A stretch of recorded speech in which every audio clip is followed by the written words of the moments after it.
Assalomu alaykum hammaga. Bugun milliy sertifikatda tushishi mumkin bo'lgan yangi savolni ko'rib chiqamiz.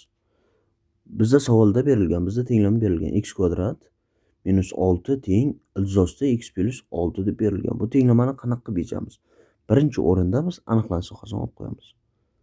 Aniqlanish sohasini olganda x plus 6 miz har doim 0 dan katta bo'lishi kerak. Bunda x kvadrat minus 6 ham musbat bo'lishi kerak. Nima uchun? Ildizdan musbat son chiqqani uchun. Bundan yechib qo'yamiz buni.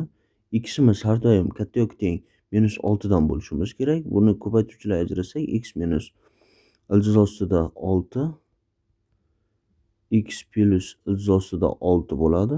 Bu katta yoki teng 0 bo'ladi. Bizda belgilab olamiz minus ildiz osti 6 ni ildiz osti 6 ni oraliqda ikki chetda plus o'rtada minus bo'ladi. Bundan sirasi bildikki, aniqlanish sohasi minus cheksizlikdan minus ildiz osti 6 gacha va ildiz osti 6 dan cheksizlikgacha ekan. Общий aniqlanish sohasini olib qo'yamiz. Ikkalasi uchun umumiy bo'lgan aniqlanish sohasi. Bizda общий aniqlanish sohamiz minus 6 dan minus ildiz osti 6 gacha ildiz osti 6 dan 5 ga cheksizlikgacha. Agar javobimiz shu oraliqda chiqsa, javobini olamiz. Endi nima qilamiz? Endi kvadratga oshirib olamiz ikki tomonni. Ikki tomonni kvadratga oshirib olsak, agar ikki tomonni kvadratga oshirib oladigan bo'lsak, bizda nima bo'ladi? X ni 4-inchisi minus 12x kvadrat plus 36 teng, bu tomonda ildiz ketadi, x plus 6. Bu ko'rinishga keltirib oldik. Bunaqa darajadagi misollarda x 4-darajasi bor, to'g'ri, lekin x ham bor. Qiyinlik tomoni shunda. Bunaqa misollarda ko'p hollarda belgilash ishlatilib ishlaymiz. Belgilash kiritib olamiz.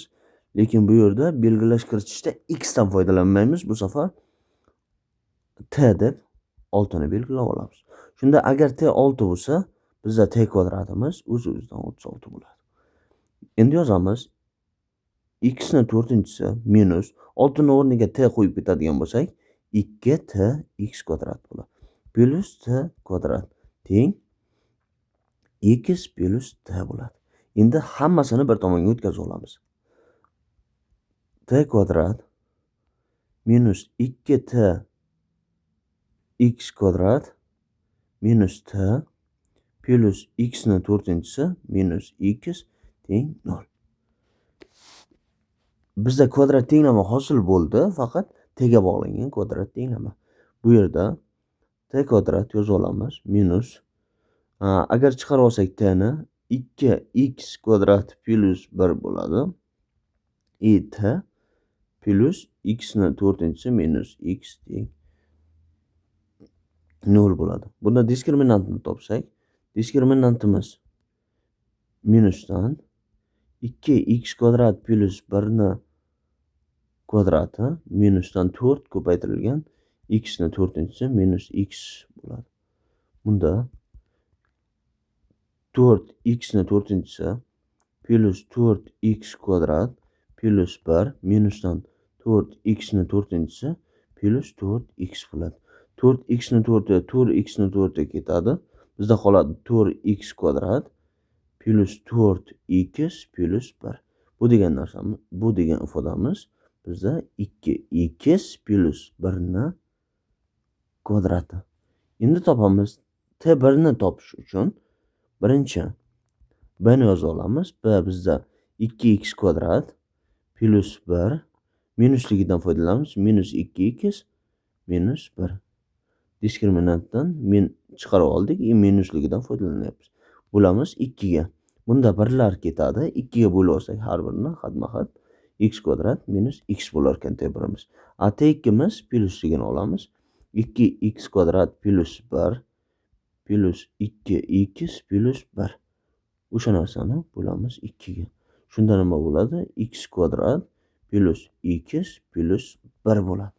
Boshida nimani t deb belgilab olgandik? Biz 6 ni t deb belgilab olgandik. Shundan foydalanamiz endi. X kvadrat minus x teng 6 deymiz. X kvadrat plus x plus 1 ni teng 6 deymiz. Yozib olamiz bundan. Bir tomonga o'tkazib olamiz. X kvadrat minus x minus 6 teng 0 bo'ladi. Bunda x1 plus x2 vet teoremasi bo'yicha 1 ga teng. x1 ko'paytirilgan x2 minus 6 ga teng bo'ladi. Bundan x1 kelib chiqadi 3 ga, x2 kelib chiqadi minus 2 ga.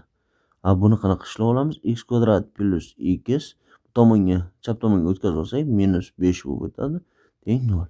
Bunda diskriminant bizda 1 ni kvadrati plyusdan 4 ko'paytirilgan 1 ko'paytirilgan 5 bo'ladi. Bu 21 bo'ladi. Bizda x1 ni topadigan bo'lsak, minus 1 plus ilzosti 21 bo'lingan 2 bo'ladi. x2 ni topadigan bo'lsak, minus 1 minus ilzosti 21 bo'lingan 2 bo'ladi. Biz boshidan aniqlanish sohasini oldik. Boshida aniqlanish sohamiz chiqqanda minus 6dan ilzosti 6 gacha minusdan va ilzosti 6 dan cheksizlikgacha.